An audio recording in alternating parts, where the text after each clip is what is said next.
alegria. Mas eu gostaria que esses lugares assim brancos fossem preenchidos. Desse lado, João. Ô João, para frente, por favor. Se o Edmar estiver vestindo alguém, vem para cá também, Edmar. Gostaria que todos preenchessem esses lugares aqui. Viu? Baltazar, Marcão, vai para aí, Josi. Vem para frente, gente, por favor. Eu sei que às vezes é ruim, incomodar, um lugar assim que a gente gosta, né? Gente, muita alegria que eu estou aqui hoje para compartilhar um pouquinho daquilo que Deus tem me ensinado através de alguns anos, né? Eu hoje não tenho problema com responsabilidade, que responsa falar diante de tantos teólogos, não vai começar aqui Alain, né? Conde, Marcos, minha filha Laura, posso falar? Seu namorado Igor, ela me apresentou assim: mãe, pastor, tudo bem, esse aqui é o Igor. Tudo bem, Igor, quando você é? Eu sou de Goiânia, né? Eu falei: aham, tá bom. Ele falou que era um namorado, não. Então você dá um corretivo nele, viu? É um sabatinho. Eu já fui sabatinado para a família inteira, mais tarde por mim. Imagina, sou pior que o Alain. Eu sabe, tem uns compromissos aí que nós filmamos, um capete de mão. Juízo aí. Não adianta ser forte, senão que se não puder eu mando pra cá. Eu mando pra bater. Brincadeirinha. Então eu não tenho problema nenhum. O Jogo mês de plantão, que sabe mais do que eu, pastor Celim, irmão também é pastor? Presbítero. Oh, colega. Então, quem se lembra do pastor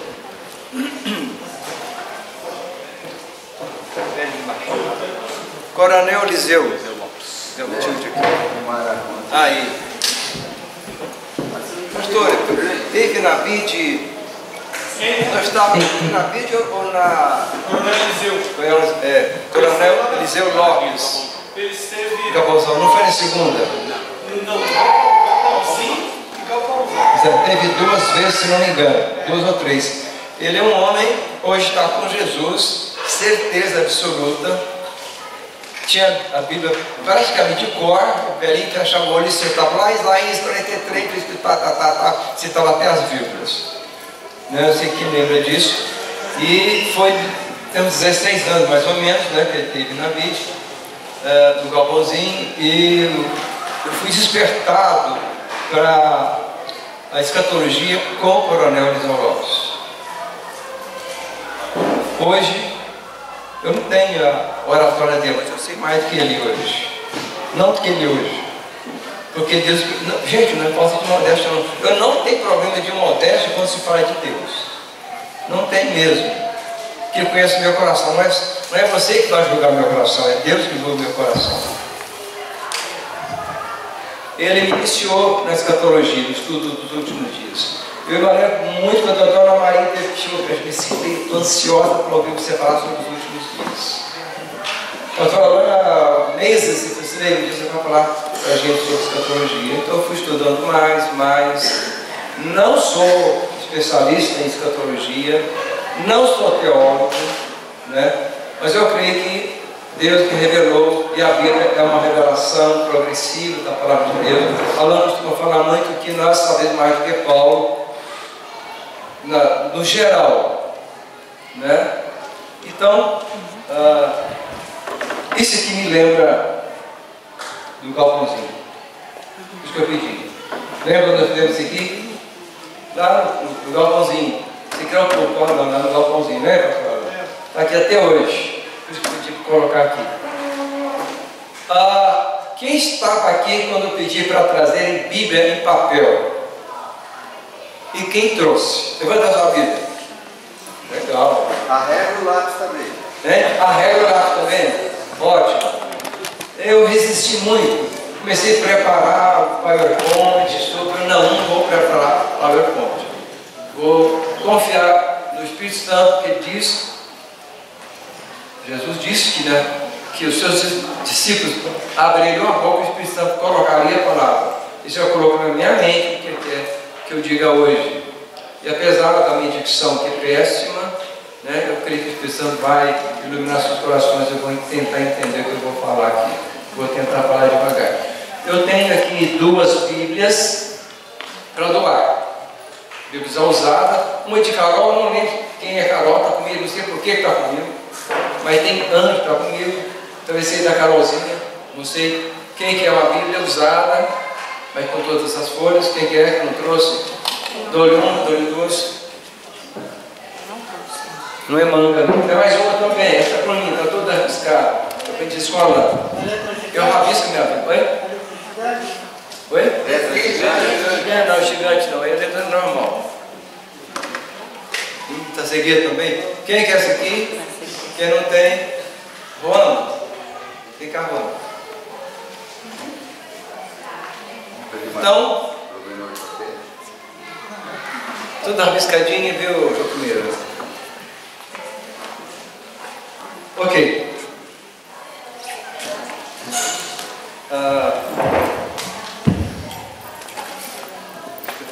Esqueci meus rachões em casa.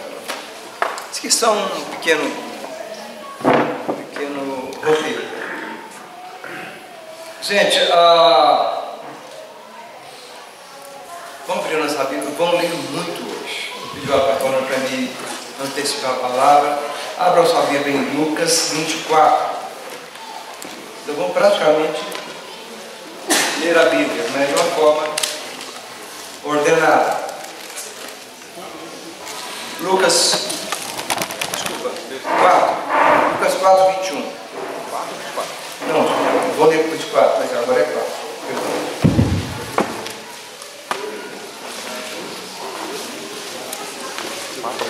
Lucas. Eu tenho um grupo em casa. Quem está aqui no meu grupo? Patrício não está, viajou, né? Está ali. Patrício, Odair, Josi. Quem mais? Começam com a gente, com a Frank e a Mari, com o Samuel, mas viajaram, e nós temos estudado basicamente escatologia.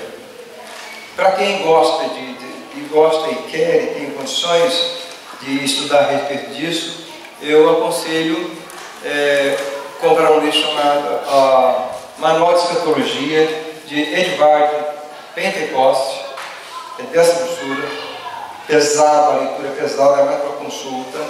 Tem também em inglês, não tem em português.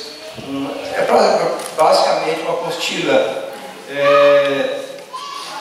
Desculpa aqueles para inglês, né? Eu só arranho.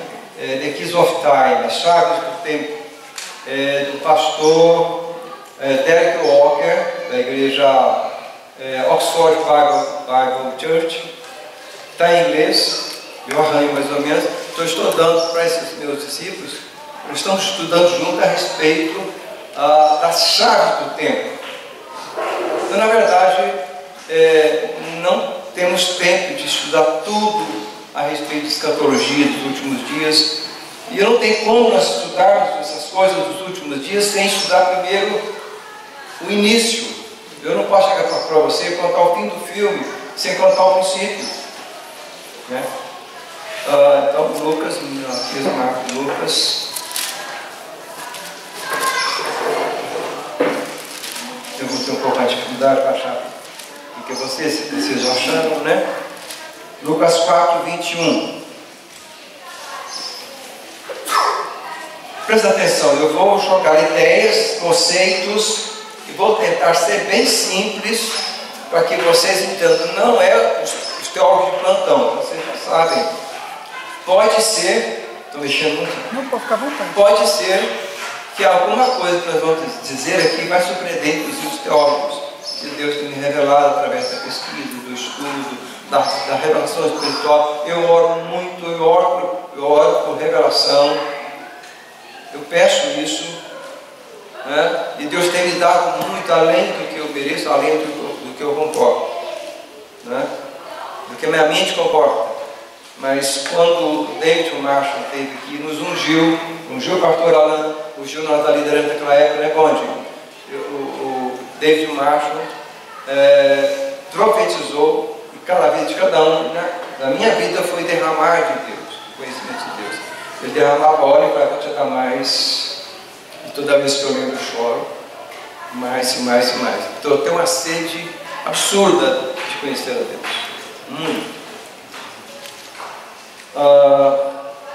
Então presta atenção, vai falar muito a sua atenção. Aqueles que não têm incontinência urinária, qualquer coisa assim, não levantem, não saiam, porque vocês vão perder o fio da meada. Eu consigo passar algumas horas, se é necessário, sem sair, sem tomar água, sem fazer xixi e outras coisas, né? E vocês podem também. Na época de Esdras, quando foi descoberto o livro da lei, Esdras leu perante a congregação de Israel, de pé, o dia inteiro, toda a lei. Vocês imaginam? Lembra a pastora Landa desse texto? O dia inteiro. Graças a Deus a mídia é um pouco mais compreensiva. Nós não temos problema em ficar 1 hora, 2 horas aqui, 2, 3, 4 horas, dependendo da época de jejum. É muito gostoso, muito prazeroso. Vamos ler aqui então. 21, de 4, de Lucas. 21. Vamos ler um pouquinho antes. A partir do 14. Jesus voltou para a Galiléia, 14. No poder do Espírito, por toda a região se espalhou a sua fama. Ensinava nas sinagogas, todos o elogiavam. Ele foi a Nazaré, onde havia sido criado, e no dia de sábado entrou na sinagoga, como era seu costume. Gente, eu vou apontando algumas palavras e prestar atenção. Como se estivesse grifando com a minha voz, você presta atenção nessas palavras. E como de costume,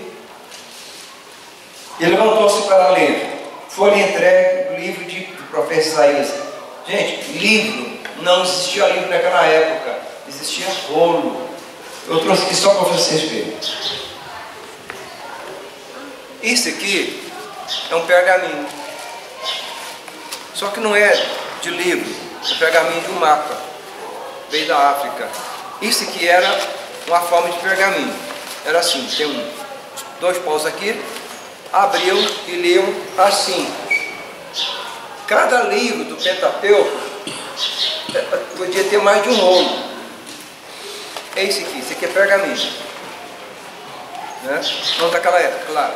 Eu trouxe só para vocês terem noção do que é um pergaminho. Então foi entregue para Jesus um rolo assim, desta forma. Não foi a Bíblia em papel, que a Bíblia em papel foi composta somente em volta de 1452, com o advento da imprensa de Gutenberg. Acho que não tem dificuldade com isso aí, né? Era um rolo assim.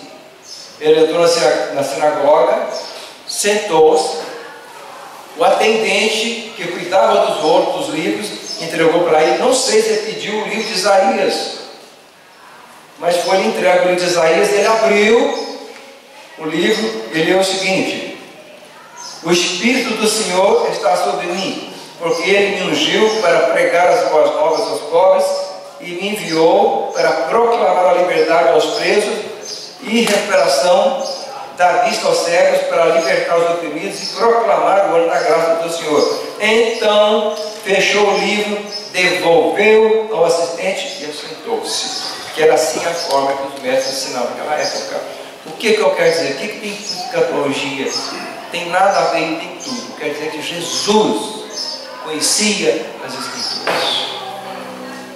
Jesus sabia. Não tinha um aplicativo que você vai lá e pesquisa pelo nome segundo você acha, não. Ele conhecia as Escrituras. Eu quero desafiar vocês também a estudar a palavra. Quem tem especialidade aqui profissional? O Emerson é especialista em eletricidade. O Gilmar, o Odair, especialista em construção. O Alan, arquiteto, é especialista. Vocês vão ver aí, certamente um dia o pastor vai mostrar para vocês o que ele fez. Como é que chama aquela coisa? Um vídeo em 3D. Eu fiquei babando o trabalho dele, especialista nisso. Quem mais tem especialidade? A Diana é especialista em arte circense, ela formou na Faculdade de Circo do Rio de Janeiro. Quem mais? Tem tantos aí que tem especialidade na sua área, muitas pessoas. O Carlão é especialista em vender carros, eu conheço profundamente. O que acontece? Na vida comum, na vida secular, cotidiana, nós nos especializamos naquilo que nos traz dinheiro, como a Lã disse agora mesmo. Mas são poucos os que se especializam no conhecimento da palavra de Deus. E aqui não estou falando para teólogos, não. Estou falando para nós, leigos, como eu. Laurinha e Igor acabaram de fazer um curso de estudo bíblico intensíssimo em Maringá. Eles especializaram nisso. Mas por que nós, filhos dos homens, nós, leigos, não nos especializamos na palavra de Deus, que é uma revelação progressiva? Porque nós somos férteis, nós somos apressados. Aquilo que traz, a Bíblia diz, não me pergunta o endereço, o doutor Eliseu saberia, eu não sei, que os filhos dos homens são mais sábios do que os filhos de Deus. Por aí, né, Ana? Mais ou menos por aí. Mais hábeis. Por quê? Porque os crentes não querem estudar a palavra. E a maioria não tem desculpa. Sabe ler, pode ler. Sabe orar, pode pedir ao Espírito Santo que tem revelação. E Deus dá, e dá com abundância. E Tiago diz que nós não temos porque não pedimos. E pedimos, quando pedimos errado. Porque pedimos para os nossos próprios prazeres. E Deus dá, Luiz. Deus me dá coisas. Mas Ele lê meu coração. Essas coisas que eu peço, se é para o reino ou se é para mim, para os meus prazeres pessoais. Tá? Não tem desculpa de não nos aprofundarmos no conhecimento. Então, eu não posso me aprofundar, como eu especializei em ciências jurídicas, eu gastei 17 anos para formar, 10 anos para fazer o concurso para juiz, ou seja, eu gastei 27 anos para conseguir chegar à magistratura. Eu me desgastei, eu só aprendi que eu devia me desgastar na palavra depois de velho. Eu tenho corrido atrás de prejuízo, digamos assim. Eu tenho me desgastado quase que dia, atrás é prova disso, quase que dia e noite estudando a palavra, porque é prazeroso. E porque a Bíblia diz que sim, porque Deus diz a Josué: medita dia e noite nesse livro. E assim, alguns entendem errado, Marcão, a sua vida será bem sucedida. É assim que fala, né? Não é. E assim farás bem sucedido a sua vida. Somos nós que fazemos bem sucedido a nossa vida. Eu estou falando sobre só a importância de estudarmos.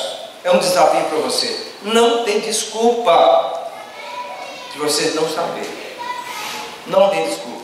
A menos que sejam crentes novos e vão aprender.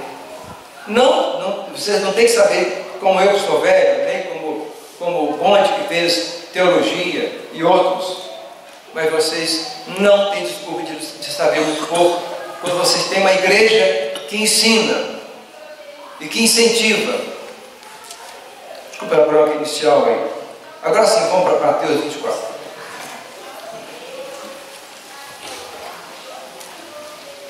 Vou começar a falar. Esse texto para mim é um texto áureo do fim dos tempos. Eu vou ler assim, vamos ler o contexto, né? Depois eu vou passar para algumas informações um pouco mais técnicas. Eu vou tentar ser bem acessível no conhecimento disso, embora eu não seja expert. Acompanhe, por favor. Quem não tem só ver no papel, se quiser arriscando aqueles textos, aquelas palavras que eu estou dando ênfase, vai fazendo isso, que é assim que você grava. E volta e lê novamente, e volte e lê novamente. Tem texto que eu li trocentas vezes esses últimos meses, quando ela pediu para falar sobre escatologia. Nenhuma não, são centenas de vezes que eu li e rabiscava, buscava, né? Até que nessa cabecinha velha que começou a entrar, começou a memorizar. Vamos lá. Esse texto aqui está também em Marcos 17 e Lucas 21, se não me engano.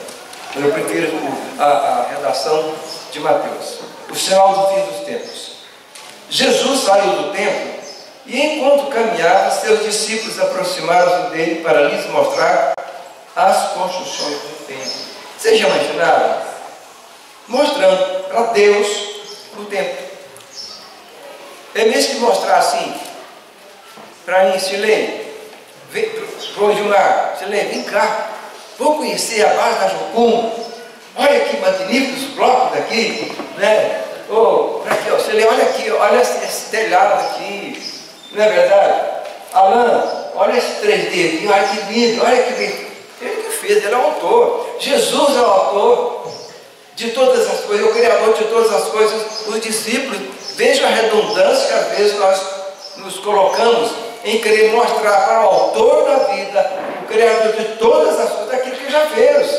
Já começa aí a burrice dos discípulos, a soberba que os cega, os endurece. Então, 2. Vocês estão vendo tudo isso? Jesus falando. Jesus era assim. Estão vendo tudo isso? Perguntou ele, Jesus. Eu lhes garanto que não ficará aqui pedra sobre pedra, serão todas derrubadas. Está falando então da destruição do templo no ano 70 depois de Cristo. Tendo Jesus se assentado no Monte das Oliveiras, os discípulos então, já estavam lá no Monte das Oliveiras, já tinham ido embora do templo, de perto do templo. Os discípulos dirigidos a ele em particular disseram: dize-nos quando acontecerão estas coisas. Que coisas? Que coisas? A destruição do templo. E qual será o sinal da tua vinda? Mudaram a pergunta. Por quê? Porque ele falava da vinda dele. E do fim dos tempos. Observem que tem aqui 3 perguntas. Em Lucas e Marcos e Lucas não tem essa, tem 2, tem 3. São 3 perguntas diferentes. Quando acontecem essas coisas, quando o templo será derrubado, qual o sinal da vinda dele e dos fins dos tempos? 3 perguntas. Então você tem que ler a palavra, se perguntando, observando quais são os questionamentos que podem sobressair do texto que a gente está lendo. São 3 perguntas. E Jesus era expert em não responder as coisas. Não era. Se você lembra da mulher adúltera, que os fariseus perguntaram a ele: mestre, a lei, Moisés, diz que deve apedrejar a mulher adúltera. Aí o marido, não sei onde estava, né? Quer água? O que tu... Oi? Quer água? Água? Quero. Natural, por favor. Eu tenho esofagite, fica essa voz bem rouca. É normal. E que tu diz para fazer com ela? Que Jesus respondeu? Nada. Nada. Se tem uma coisa que Jesus encheu o saco dos fariseus, era que ele dizia sempre o seguinte: a lei diz isso, eu, porém, vos digo. Moisés diz alguma coisa, eu, porém, vos digo. Isso vocês vão perceber, vocês vendo a Bíblia, meditando. Aqui, em momento nenhum, Jesus respondeu a pergunta deles. Então Jesus era expert em não responder pergunta idiota. E aqui não foi diferente. Mas não é nesse aspecto que eu quero dizer para vocês. Jesus respondeu. Então, vamos lá para o 12. Não dá para ler o texto? 12. Aí já começa a falar a respeito do fim dos tempos. O cenário do fim dos tempos. Presta atenção que eu vou dançar muito na Bíblia aí, gente. Fiquem atentos. 14. Falei 14, 12. Devido ao aumento da maldade, o que está acontecendo hoje? O amor de muitos esfriará, mas aquele que perseverar até o fim será salvo. E este Evangelho, ou seja, novidade de vida, cruz, este é o Evangelho. Cuidar dos órfãos, das viúvas, este é o Evangelho. Essa é a religião de Jesus. Se esfriará, mas aquele que perseverar até o fim será salvo. Vamos agora para o 15. E assim, este é um dos textos que eu mais gosto do fim dos tempos. Assim, quando vocês virem o sacrilégio terrível, do qual falou o profeta Daniel no lugar santo, Daniel 9:27. Quem é rápido para achar, acha Daniel 9:27. E quem achar, levante e obrigado, levante. Daniel 9:27, rápido. Com muitos ele fará uma aliança que durará uma semana. No meio da semana ele dará fim ao sacrifício e à oferta. E numa ala do templo será colocado o sacrilégio terrível. Tá bom. Estão entendendo? Jesus está falando com Daniel. Então vocês têm que costurar os textos, pegar as referências, textos paralelos. Está falando. No final dos tempos, o sacrilégio terrível. Quem é o sacrilégio terrível? Quem é? Quem é? Teólogos de plantão não pode responder. Nem os meus alunos aí. Quem é, gente?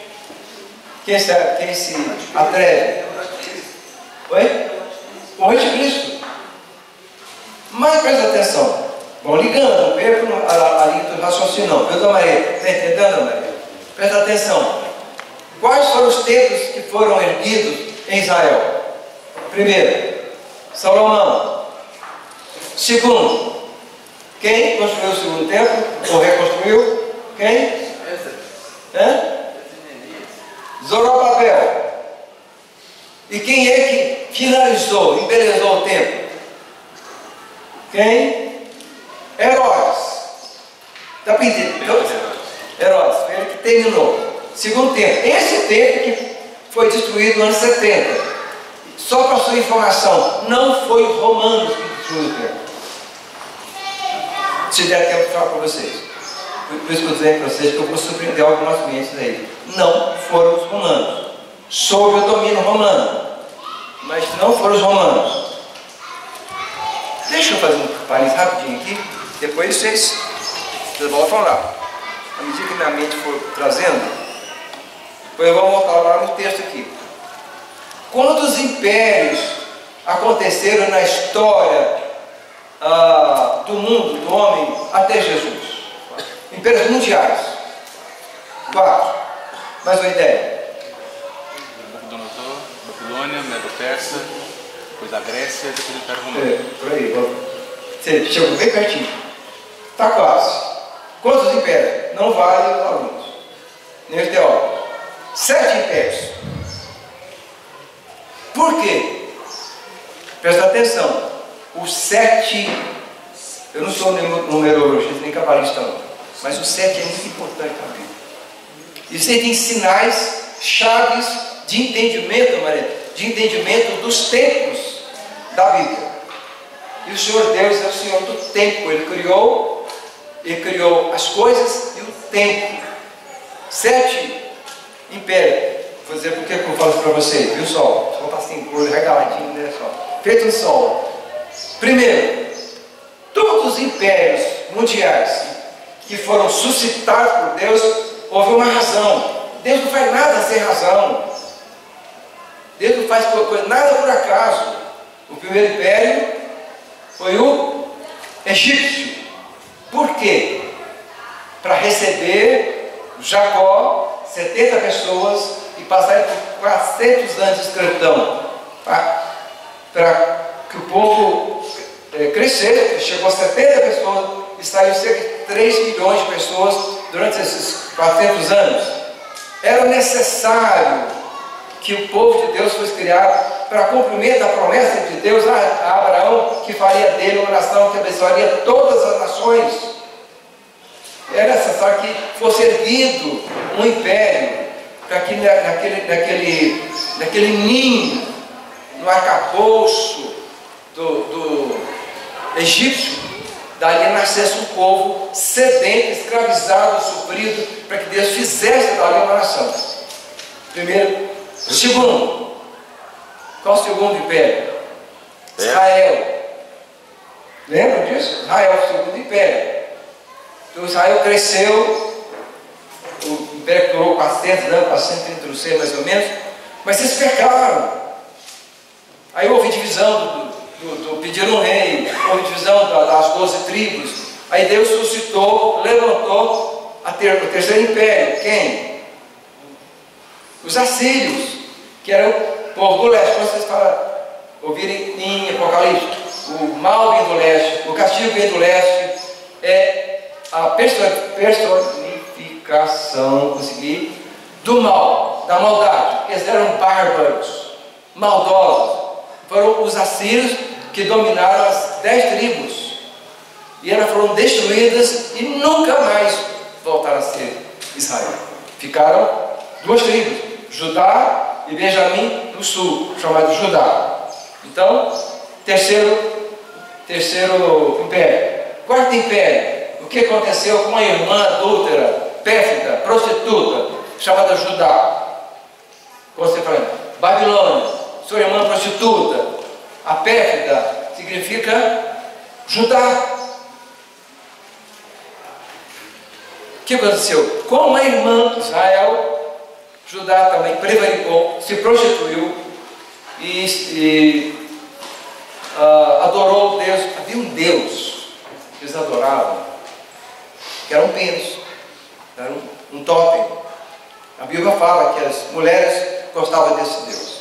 Tal o nível de prostituição, de prevaricação espiritual que existia. Então Deus suscitou o quarto império. Quem foi? Babilônia, através de Nabucodonosor. Aí tem história demais para sobre isso aí. Mas Deus foi movendo a história, Deus é Senhor da história, foi movendo a história para que cumprisse a promessa dele de suscitar um príncipe que reinaria, que é Jesus. Era necessário que o povo dele saísse de sob jugo. Presta atenção, cada império, Deus não vou falar agora, tinha uma forma diferente de tratar os subjugados. Viu, Damaí? Cada um. Os assírios eram maldosos, né? Os babilônicos eram maldosos, mas Deus chamou Nabucodonosor de meu servo.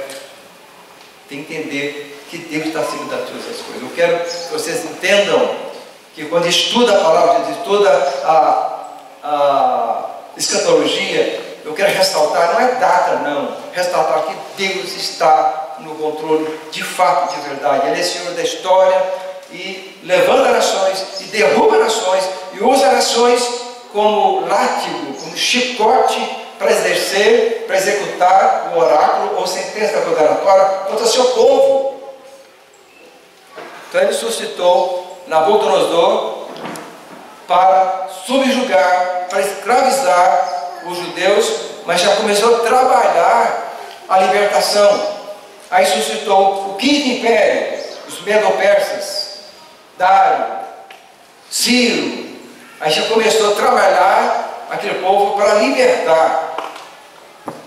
Por isso que Daniel, em Daniel, nós vamos ler aqui hoje, Daniel 9 diz que, examinando as Escrituras, ele percebeu, ele entendeu que era de 70 anos o tempo de escravidão.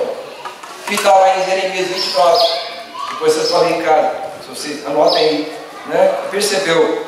E foi através de Dário, que saiu o primeiro edito, ou decreto, ou ordem, para se reconstruir Jerusalém. E depois, para o templo, depois para Jerusalém, os muros de Jerusalém. Então, esse quinto império foi levantado para que o povo fosse liberto. Foi devagar, durou muito. Rapidamente, para ele perder o tempo. Aí ele suscitou o sexto reino. Quem foi? A Grécia. Por quê? Tudo tem um porquê, gente. Nada não tem um porquê. Por quê? Porque foi em grego que o Novo Testamento foi escrito.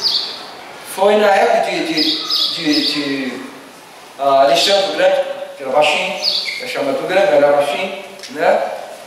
Foi aí que explodiu o conhecimento daquela época.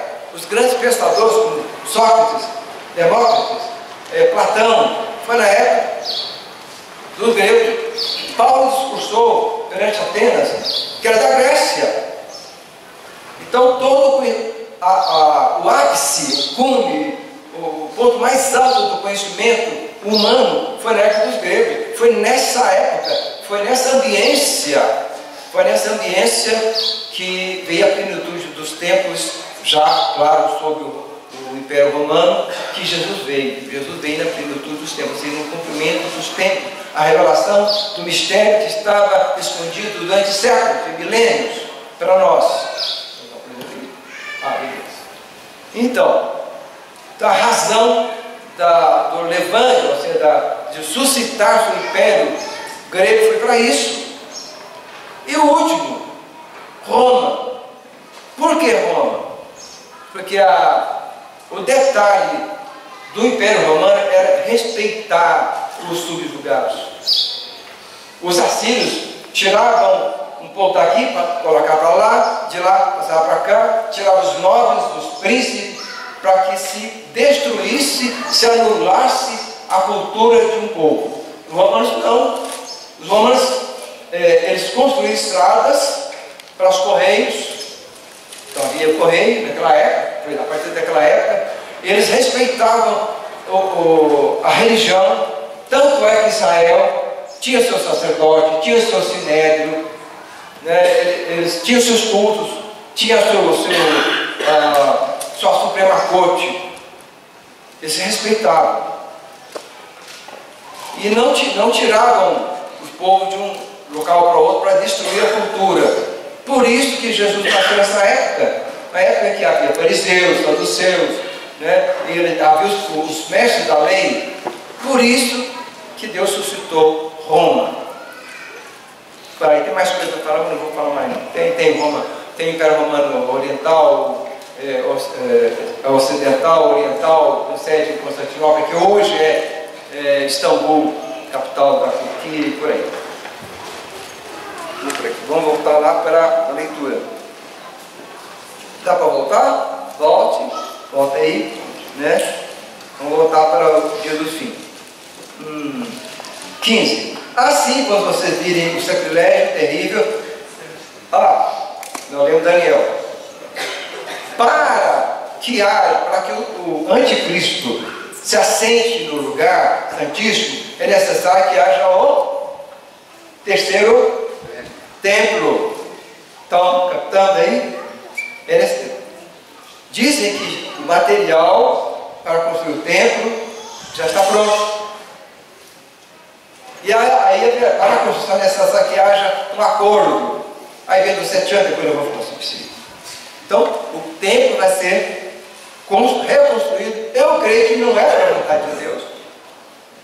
Mas é necessário que seja assim, que quando o segundo templo foi destruído, os judeus cessaram os sacrifícios, porque só podem sacrificar no templo. Por isso que os judeus hoje, não crentes, não sacrificam mais, porque não tem templo. Mas ele vai ser reconstruído e vai se iniciar os sacrifícios. Vai se iniciar. Vou continuar aqui. Quem não entenda. 16. Então os que estiverem na Judéia, fujam para os montes. Quem estiver no telhado de sua casa, não desça para tirar coisa alguma. Isso aqui, gente, não é a destruição de Jerusalém. Presta atenção. Depois eu vou explicar para vocês. Muita gente entende isso como sendo a destruição do templo. Não é. Está falando do final dos tempos, da tribulação. E vou dizer por quê. Nós vamos ver por quê aqui. 18. Quem estiver no campo, não volte para pegar seu manto. Como serão terríveis aqueles dias para as grávidas e para as que estiveram amamentando. Quem amamenta aqui sabe como é difícil, e grávida, que tem grávidas. A partir da minha filha e amiga, né?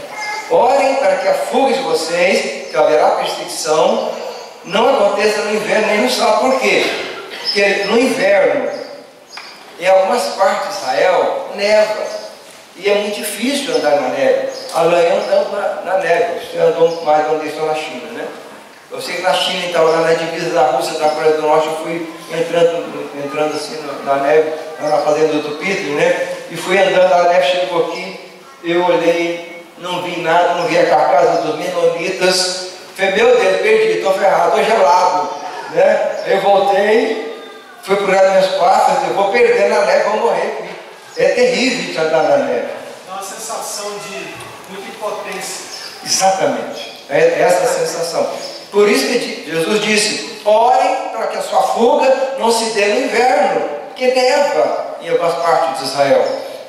Não se importa a região do Monte Hermon.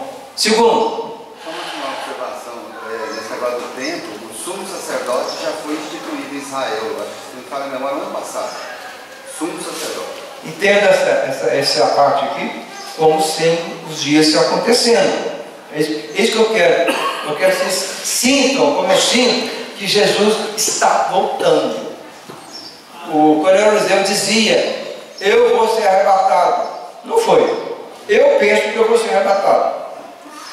Eu penso, se não, melhor, né? Mas eu tenho o mesmo pensamento que o Eliseu Lopes. Eu quero, eu aspiro. Eu vou falar sobre arrebatamento também aqui. É melhor, né? Se Deus permitir, hein? Corpos é melhor, né? Melhor. Então, e não sabe por quê? Porque os judeus só podiam andar cerca de 2 quilômetros. Como é que você vai fugir andando só 2 quilômetros? Foge 2 quilômetros, para. A lei mandou parar e para mim pega. Então, se nós formos legalistas como os judeus são, ou se fôssemos judeus, não sei se tem judeu aqui, ou alguém de ascendência judia, você corre, chega aos 2 quilômetros, aí o odômetro dos seus passos para. Aí o cara me pega. O anticristo vem, me pega e corta a minha cabeça, meu pescoço, né? Outro. 21. Aqui. E o sentido que fala do telhado, qual que seria exatamente? Porque naquela época tem o eirado, para onde descer aquele paralítico, esse eirado é como se fosse um telhado, com barro, tal, direitinho. Quem está em cima, era costume na região quente, eles ficassem lá em cima, e Pedro teve um êxtase e teve aquela visão dos seres imundos do lençol que descia do céu, estava no eirado. E aquela mulher lá de Jericó escondeu os 2 espiões também no eirado. Era um tipo de construção da época em que as pessoas subiam para se refrescar e receber visitantes. Então, quem está no eirado, a parte superior, não sei se tinha escadinha, não perca o tempo de descer, porque senão não vai dar tempo de você descer. E nem pegar coisas. Nem pegar coisas. A ideia aqui, não perca o tempo, porque não vai ter tempo para isso. Esse é o aviso de Jesus. Então, 21. Porque haverá tão grande tribulação como nunca houve desde o princípio do mundo até agora e nem jamais haverá. Presta atenção. Jesus dizendo, nunca houve uma tribulação e nem jamais haverá.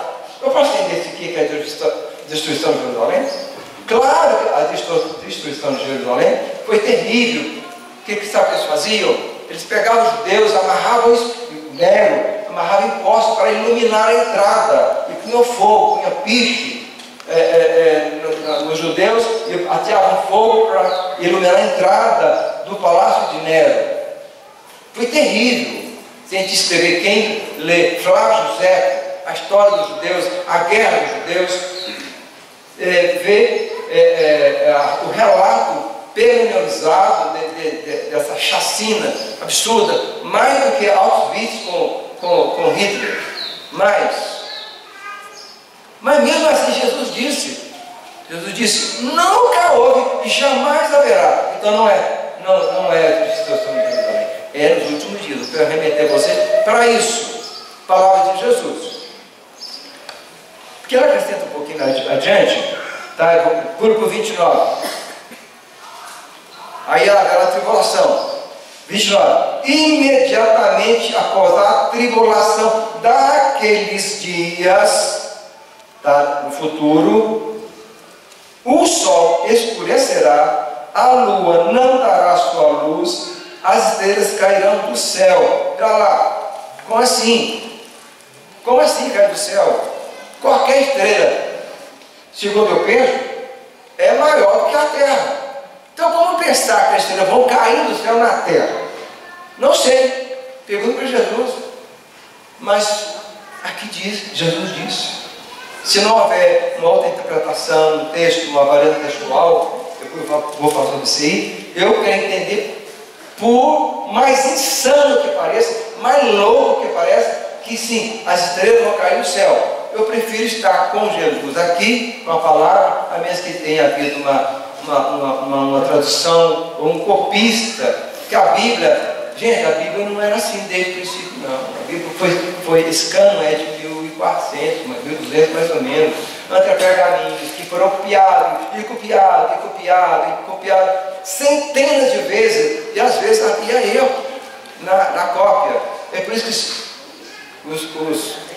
os teólogos sabem dizer. É por isso que existe a chamada variante textual. São textos algo diferentes que a gente estuda para verificar qual foi a intenção do autor daquele texto, chama o estudo das variantes textuais. Não vou entrar muito nisso, que é meio técnico, né? Mas presta atenção. Isso aqui não é sagrado. O que está aqui dentro é a palavra de Deus. Então, essa história do americano, mandar botar a mão aqui para testemunha jurar sobre a palavra, sobre a Bíblia, sobre esse papel que diz a verdade, nem tem a vontade. Precisa que a gente atravesse o físico desse livro, porque esse livro é recente. Hoje a Bíblia hoje é aplicativo. Como? Ela estava de barro, pergaminho, né? Hoje é papel. É o conteúdo que é sagrado, a palavra de Deus. Aqui está contida a palavra de Deus, mas não é a palavra de Deus. Ela está contida aqui. Então eu prefiro ficar com o texto que as estrelas cairão do céu. Não sei como é, mas é assim. Então eu entendo, a minha mente é finita. Tem também um entendimento disso aí, que na verdade elas mutarem no firmamento, não caírem literalmente na terra. Há outros textos que diz que serão abalados,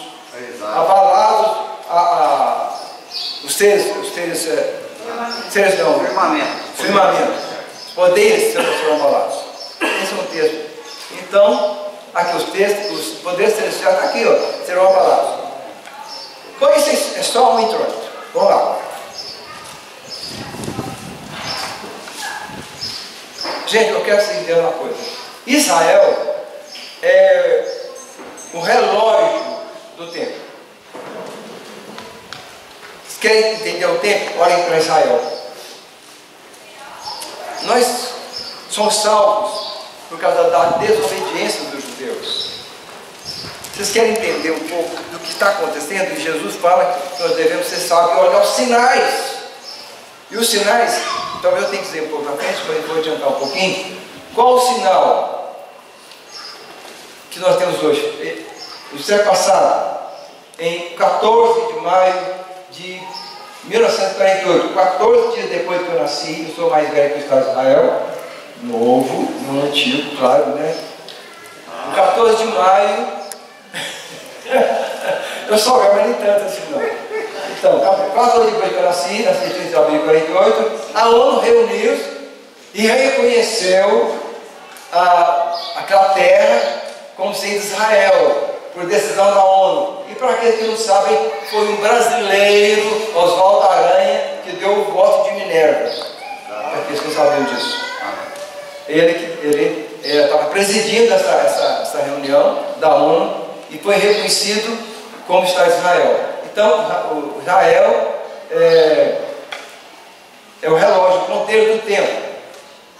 E a Bíblia diz, qualquer dia eu vou falar, Jesus diz que quando a oliveira florescer, que a oliveira é o símbolo de Israel. E, a meu ver, a minha interpretação, a oliveira, que significa, que representa Israel, ela floresceu depois de 2000 anos, redondamente, quando Israel voltou para a sua terra. E a Bíblia diz que essa geração não passará sem acontecer. Então nós somos, aí dizia o coronel Eliseu Lopes, nós estamos nos últimos dias. Nós estamos nos últimos minutos do tempo. Não sei se estou marcando data não. Mas o coronel Eliseu Lopes dizia que ele seria arrebatado. Eu acho que você. Eu não sei, né? Talvez não, eu não sei. Mas os sinais estão aí, para quem quiser.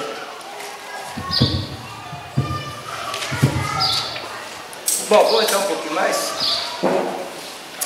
O que é escatologia? Só então. O que é escatologia? Desculpe, eu devo falar alguma bobeira, mas desculpe. Não vou conceituar escatologia. Existem duas formas de interpretar a palavra de Deus. Isso é bem teórico, não vou só arranhar, porque não é minha área, né? Existe a chamada eu esqueci assim, a teologia sistemática e a teologia bíblica. Vocês estudaram na teologia bíblica. O que é teologia sistemática? Alguém começou lá com Agostinho, depois Calvino, com os institutos de Calvino, né? O Instituto de Calvino sistematizou, organizou os textos bíblicos em temas, em assuntos. Então, eu não sei todos também. Por exemplo, teologia. O que é teologia? Mais ou menos é estudo das coisas de Deus. Não é de Deus, porque ninguém explica a Deus, ninguém estuda Deus. É um estudo das coisas de Deus, da sua criação, e sua relação com o homem, o seu relacionamento com o homem. Plural. Existe a cristologia. Logia é estudo de Cristo. Existe a pneumatologia, né? Tem saudade disso, não? Pneumatologia, que é o estudo do Espírito Santo. Existe a martiologia, que é o estudo do pecado. Existe a escatologia, vou deixar a palavra. Existe a escatologia, que é o estudo de escatron, que significa as últimas coisas. Então, escatologia é o estudo das últimas coisas, dos últimos dias. Isso é escatologia. Por cima por cima, para a gente não perder tempo, né? É necessário que a gente veja isso, gente, para que eu possa falar um pouquinho dos últimos dias. Eu vou passar rápido, porque eu tenho que é coisa para estudar em meses, né? Por que estudar a escatologia? Escatologia. Por quê? Então, o que é escatologia? Dá um trampo na língua da gente, né? O que é escatologia? Então, é o estudo das últimas coisas. Vamos ler lá em Isaías 46, 9, 10. Quem achar, levante-se, por favor. É só para fazer o exercício. Isaías 46. A voz bem pausada. Dê oportunidade para os irmãos. Não queira tomar conta da leitura. Quem já leu, não leia mais. Pode ler? Pode ler. 46, 9, 10. Então, um pouquinho. Todos acharam? Ok. Lembrai-vos das coisas passadas da antiguidade, que eu sou Deus e não há outro, eu sou Deus e não há outro semelhante a mim, que desde o princípio anuncio o que há de acontecer, e desde a antiguidade as coisas que ainda não sucederam, que digo, o meu conselho permanecerá de pé, farei toda a minha vontade. Obrigado, Conde. Está sentado. Então, Isaías profetizando está dizendo o quê? Lembre-se das coisas passadas. E Deus falando, eu sou Deus e não há nenhum outro. Eu sou Deus e não há nenhum outro. Desde o início faço conhecido o fim. Desde o início faço conhecido o fim. O que está dizendo? Eu falo para vocês o que aconteceu desde o início, Dona Maria. Deus falando, através de Isaías. Desde o início faço conhecido. Como é que Deus faz as coisas conhecidas? Falando. E quando a pessoa fala, o outro ouve. Na minha época tinha um ditado chamado: quando um burro fala, outro baixa a cabeça. Da minha época. O senhor Luiz já conhece isso aí, né? Quando o burro fala, eu estou chamando de Deus de burro, não estou dizendo que é o respeito do falar. Então, Deus está dizendo: desde o início faz conhecido do fim. O que é isso, se não estudar todas as coisas, desde a antiguidade até hoje, até o fim? E se Deus fala e se faz conhecido, é nossa obrigação, Gilmar, ouvir, estudar. Então, escatologia, 40% dos textos bíblicos são escatológicos, ou escatológicos. Dá para entender? Se vocês não sabem saber disso, 40% dos textos bíblicos são textos escatológicos. Do Novo Testamento, somente 3 epístolas, que é Filemão, 2ª e 3ª João, não falam sobre a volta de Jesus. Todos os outros livros do Novo Testamento falam sobre a volta de Jesus.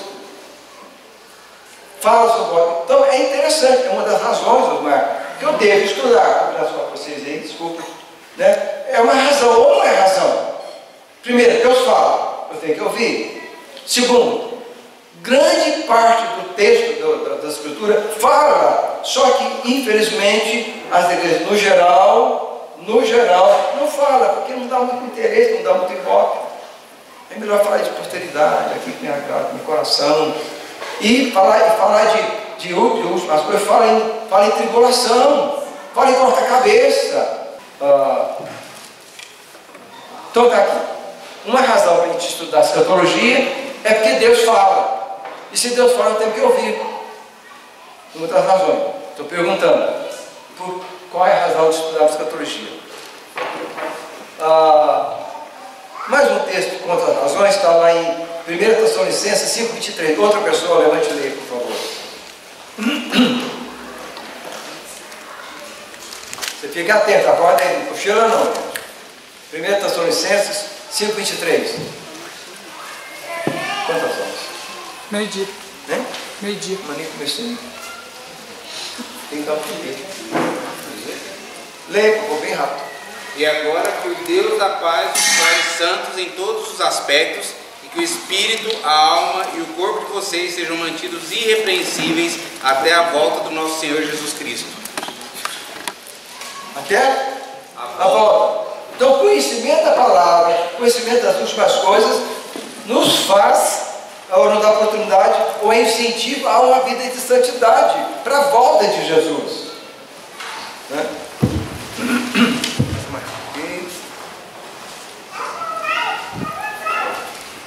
Tem uma coisa que eu tenho que falar para você, eu vou falar muito rápido, não sei se vocês vão conseguir aprender. Quais são as escolas de interpretação dos textos escatológicos? Eu já disse que tem 40% da Bíblia que são textos escatológicos, e não necessariamente Apocalipse.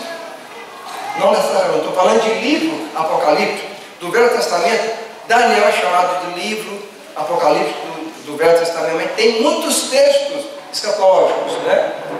Como é que eu vou entender a escatologia?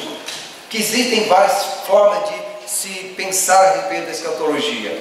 São chamadas de escolas ou pensamentos, né? Eu leio o texto, Jefferson, como é que eu vou entender se eu me filia a uma ideia de interpretação de um texto escatológico? Existem algumas escolas. E aqui eu sei que vai ter muitas ideias, que eu já conheço algumas pessoas, que aquele texto aconteceu num determinado tempo da história da igreja. Está difícil de entender, tá, Dona Maria? A senhora perguntou, né? Só para entender, você tem que ter ferramenta para entender os últimos dias. Sem ferramenta você não vai entender, não. Vai ficar boiando por aí. Então, quando a Bíblia fala, quando Jesus falou a respeito da destruição do templo, e outras cositas mais, outros textos apocalípticos entendem ou pensam, esses historicistas pensam que esses fatos aconteceriam e aconteceram no tempo do profeta. Então, se Daniel falou, ou se Jesus falou a respeito da destruição do templo, tudo que Jesus falou no capítulo 24 de Mateus aconteceu lá nos anos 70, acabou, se definir. ficou na história, ficou para trás. Então, idealista, historicista, que ficou na história em relação à igreja. Terceiro, se você bem rápido, os preteristas. O que é pretérito? Passado. O que os preteristas dizem quando leem um texto apocalíptico? Eles pensam o seguinte, afirmam o seguinte: os preteristas dizem o seguinte: aquilo que o profeta falou ficou no tempo dele. Então, tudo que Isaías falou ficou no tempo dele, aconteceu no tempo dele, não passa para frente. Isaías, Daniel, Jonas, Joel, Oséias, que tem um texto espetacular a respeito de escatologia, ficou lá, não passa para frente. São então os preteristas, que não passaram, pretérito, passaram. Então, idealistas, historicistas, preteristas e futuristas. Os quais, dessa parte me incluo, que entendemos que grande parte dos textos do Apocalipse vão acontecer no futuro. Por isso que futurista, no futuro. Então, quando Jesus fala ali da grande tribulação, eu entendo, e juntamente com todos aqueles que se filiam a essa forma de pensar, entendem que Jesus está falando também daquele tempo, mas no futuro, como se você visse uma montanha e atrás da montanha tivesse outra montanha. Entendeu? Está dando sombra, né? Marcão? Não, tranquilo. Então, e essas são as 4 escolas. Rapidinho, não vou falar mais não. É o seguinte, Silvio. Já são 12h15. E você tem muito mantimento ainda. Nós só começamos a entrar no texto, nos textos e na explicação da escatologia e a sua história, etc. Já tem muito mantimento jogado no coração nosso aqui, né?